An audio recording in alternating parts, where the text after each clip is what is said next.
আজকের এই অনুষ্ঠানে আমার নিবেদন যৌতুক প্রথাকে নিয়ে কবি শুভ দাশগুপ্তের কবিতা।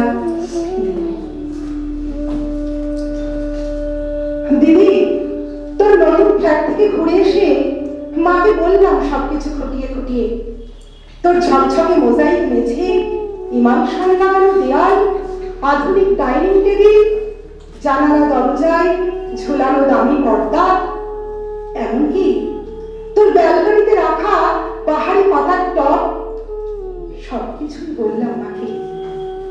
নগেন দত্তলি নেই আমাদের আলো বাতাসের অন্ধকার একতলার ঘরে বসে মা সব শুনলেন চোখ বুঝে।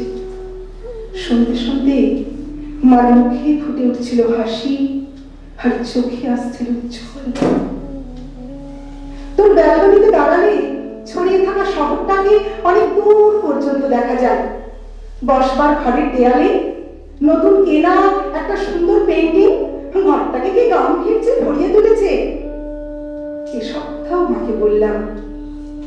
চোখ বুঝে শুনতে শুনতে মার মুখে ফুটে উঠছিল হাসি, আর চোখে আসছিল জল।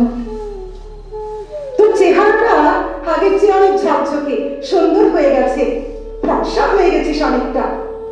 যদিও তোর হাসিটা আছে ঠিক ছেলেবেলার মতো। জামাইবাবুর মুখে শুনলাম সামনের পুজোয় তোরা নাকি পুরো দক্ষিণ ভারতটাই বেরিয়ে আসবি। মা নগেন দত্তলিনের অন্ধকার ভাঙা ঘরে বসে এসব শুনতে শুনতে হেসেছে, আর কেন জানি না মার চোখে এসেছে জল। সবকিছুই বলেছি দিদি, শুধু তোর ডাইনিং স্পেসে রাখা দুধ সাদা রঙের ওই ফ্রিজটার কথা মাকে বলিনি। তোদের বিবাহ বার্ষিকীর উজ্জ্বল সন্ধ্যায় তুই যখন গা ভর্তি গয়নায় অপরূপা হয়ে ফ্রিজের মাথায় হাত রেখে হাসছিলি, তখন যে তোকে কি দারুণ সুন্দর লাগছিল। মাকে বলিনি সে কথাও।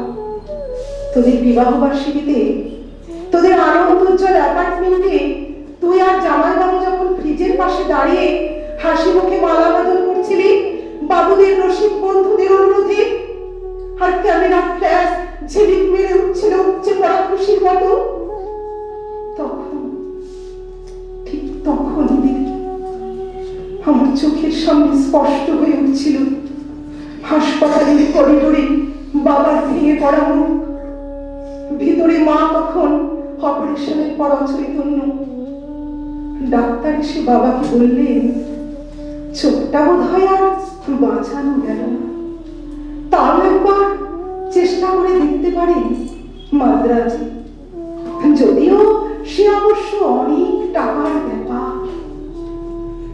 হাড়ি কাঠে আটকে পড়া অসহায় পশুর মতো করুণ দেখাচ্ছিল তখন বাবার মুখটা। সিঁড়ি দিয়ে নেমে আসতে আসতে বাবা আমার কাঁধে হাত রেখে বলেছিলেন, কমলাকে সারা জীবন শুধু দুঃখ কষ্টই দিলাম, সুখ দিতে পারলাম না। হাজর চোখ দুটো চলে গেল, সবই আমার কপাল।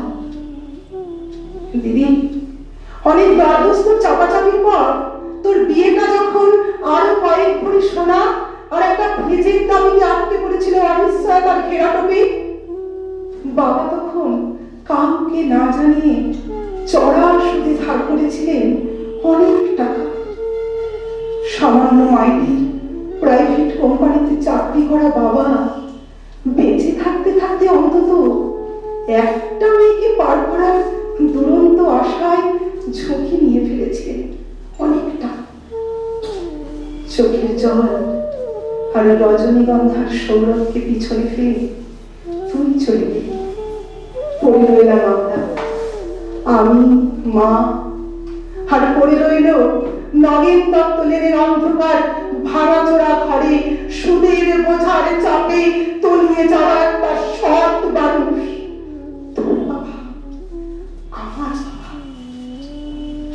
দিদি, তোর গা ভর্তি গয়না আর ওই দুধ সাদা ফ্রিজটার কথা মাকে বলা হয়নি কিছুতে।